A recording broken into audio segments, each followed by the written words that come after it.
All right, if movement or if velocity is a constant change to position over time, how do we make something look like it's falling?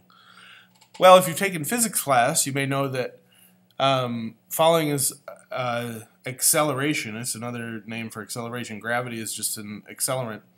So what gravity does is it makes something. Acceleration is a constant change to velocity over time. So what we're going to do is reset the x position to 0. Well, let's make this 200 actually, so that it's a little ways into the screen. And then the y position is 0, so it's all the way at the top of the screen. But we're going to set the x and y velocities of this object to 0.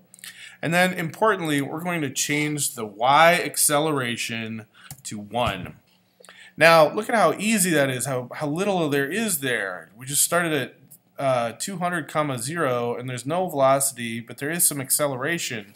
So what this is going to mean is that once we change the velocity based on the acceleration, every time through the loop, 50 times a second, the quantity 1 will be added to the velocity.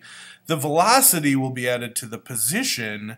So the position will change at an accelerated rate, meaning the first frame that's drawn, the velocity will be 0 and the position will go unchanged. The second frame that's drawn, the velocity will increase by 1, so the velocity will be 1 and the y position will be 1.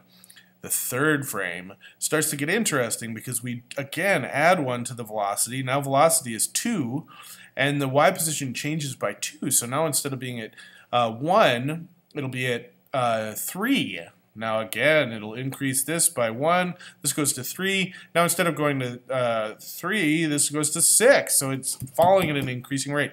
So acceleration is simply a constant change to an object's velocity over time. So to make it fall, all we have to do is say y velocity plus equals y acceleration. Now I'm going to make it bounce because I like doing that. So like when the y position is greater than the floor, which is drawn at the 100 pixels above. So there's this constant here that you can reference if you want to talk about the floor. So the floor is the game window height minus 100. So I'm going to use that here to make the thing bounce. So I'm going to say y position. Sorry, if y position plus the size of the object is greater than the floor, y position equals the equals the floor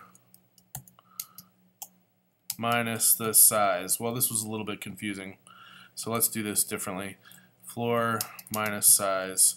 Then the y position is set equal to the floor minus the size. Now, if we run our program, I think it should be pretty interesting. Well, the shape will pop up and it'll fall, but it falls at not an accelerating rate. What's going on? What did I screw up? Oh, sorry. Yeah, equals. So this needs to be plus equals and plus equals. I mean, actually, we don't have to deal with the x at all. We'll just deal with the y stuff. So as this happens, there. Oh, and sorry, I didn't mean to set the position equal to this. To make it bounce, that just makes it stop.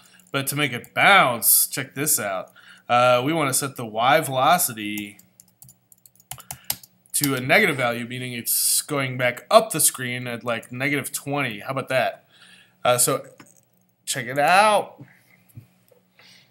Doing, doing, doing. That's kind of fun. What if we increase the value of negative 20? Let's run this in debug mode so that we can see it happening. Let me assemble the windows correctly. Bring this one to the front. It's in debug mode right now. I'm going to say let's change the jump to like 10 and then save it. So it's got a small jump. What about now? Let's do a 50. Doing. But it'll come back. Alright, that's fun. Funner than it should be. I think that's that should be like the subtitle for the name of this class. APCS : funner than it should be. Alright, that's it for this video.